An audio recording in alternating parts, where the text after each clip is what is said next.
Hello，大家好，阿鲁米明老吧，一起来讲你ရဲ့ YouTube channel မှာကြိုဆိုပါရစေ။ဒါဆိုဒီနေ့မှာတော့လုပ်ငန်း3တရုတ်စကားပြောသင်ခန်းစာစောက်ထဲကနေပြီးစာမျက်နှာ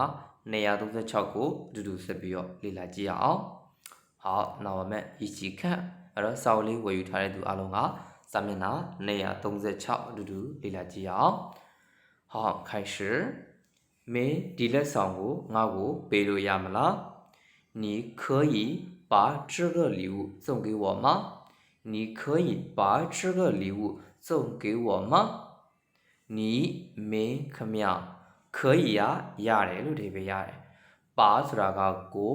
这个ဒီဟာ礼物ဆိုတာကတော့လက်ဆောင်把这个礼物ဒီလက်ဆောင်ကို送给我吗ငါ့ကိုပေးလို့ရမလား你可以把这个礼物送给我吗你可以把这个礼物送给我吗မင်းဒီလက်ဆောင်ကိုငါ့ကိုပေးလို့ရမလား下一个ညီလေးရဲ့ TV ကိုဖွင့်လိုက်တယ်弟弟把电视打开了弟弟把电视打开了弟弟ညီလေး把电视 TV ကို打开了ဖွင့်လိုက်တယ်လို့အဓိပ္ပာယ်ရတယ်打开ဆိုတာကဖွင့်သည်ဆိုတဲ့အဓိပ္ပာယ်ရတယ်ပေါ့နော်打开了ဖွင့်လိုက်တယ်ဒါကြောင့်ညီလေးရဲ့ TV ကိုဖွင့်လိုက်တယ်ဆိုရင်弟弟把电视打开了弟弟把电视打开了ညီလေးက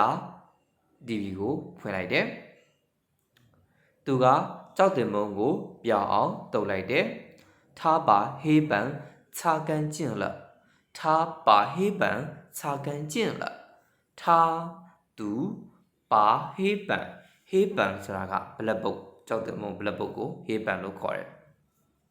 擦ဆိုတာကတော့ပုတ်တာတုပ်တာကို擦လို့ခေါ်တယ်အဲ့တော့擦干净干净ဆိုတာတန်ရှင်းသွားတာကို干净လို့ခေါ်တယ်အဲ့တော့擦干净ဆိုတော့တုပ်လိုက်လို့ပြောင်းသွားတယ်ဆိုတော့ပြောင်းအောင်တုပ်လိုက်တယ်လို့ဒီပြရတယ်အဲ့တော့擦干净了ပြောင်းအောင်တုပ်လိုက်တယ်သူကကြောက်တင်မုံကိုပြောင်းအောင်တုပ်လိုက်တယ်ဆိုရင်他把黑板擦干净了他把黑板擦干净了သူကကြောက်တင်မုံကိုပြောင်းအောင်တုပ်လိုက်တယ်下一个ဆရာမက whiteboard ကိုပြောင်းအောင်တုပ်လိုက်တယ်ဆိုရင်တော့老师把板本擦干净了老师把板本擦干净了板本ဆိုတာက whiteboard အဲ့တော့擦干净ပြောင်းအောင်တုပ်တယ်အဲ့တော့擦干净了ပြောင်းအောင်တုပ်လိုက်တယ်လို့ဒီပြရတယ်ပေါ့နော်အဲ့တော့တရားရောက်ကကိုဒါ你要擦干净ဆိုရင်မင်းပြောင်းအောင်တုပ်ရမယ်လို့ပြောတာနော်下一个နောက်တစ်ခုပြတင်းပေါက်ကိုပိတ်လိုက်ပါ把窗户关上吧把窗户关上吧把窗户窗户ဆိုတာပြတင်းပေါက်ကို窗户လို့ခေါ်တယ်关上ဆိုတာပိတ်သည်ဆိုတဲ့အဓိပ္ပာယ်ရတယ်ပေါ့နော်打开ဖွင့်တယ်关上ပိတ်တယ်အဲ့တော့关上吧ပိတ်လိုက်ပါလို့ပြောတာအဲ့တော့ပြတင်းပေါက်ကိုပိတ်လိုက်ပါဆိုရင်把窗户关上吧把窗户关上吧ပြတင်းပေါက်ကိုပိတ်လိုက်ပါပြတင်းပေါက်ကိုဖွင့်လိုက်ပါဆိုရင်请把窗户打开吧请把窗户打开吧把窗户ပြတင်းပေါက်ကို打开吧ဖွင့်လိုက်ပါ请把窗户打开吧ပြတင်းပေါက်ကိုဖွင့်လိုက်ပါ下一个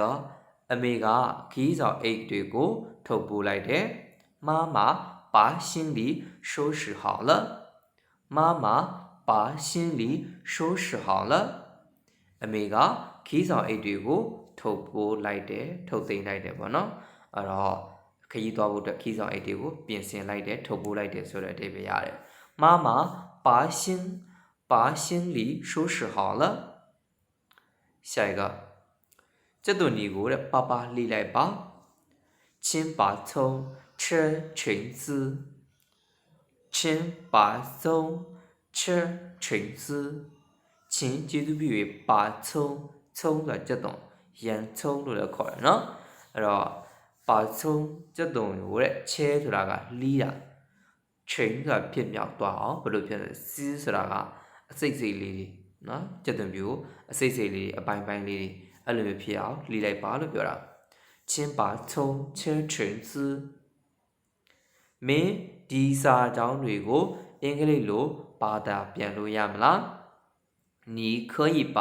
这些句子翻译成英文吗你可以把这些句子翻译成英语吗？你可以မင်းကလုပ်လို့ရတယ်။ပါဆိုတာကကို这些ဆိုတာဒီဟာတွေဘယ်ဟာတွေကိုလဲဆိုတော့句子ဆိုတာစာကြောင်းတွေကို句子လို့ခေါ်တယ်။အဲ့တော့这些句子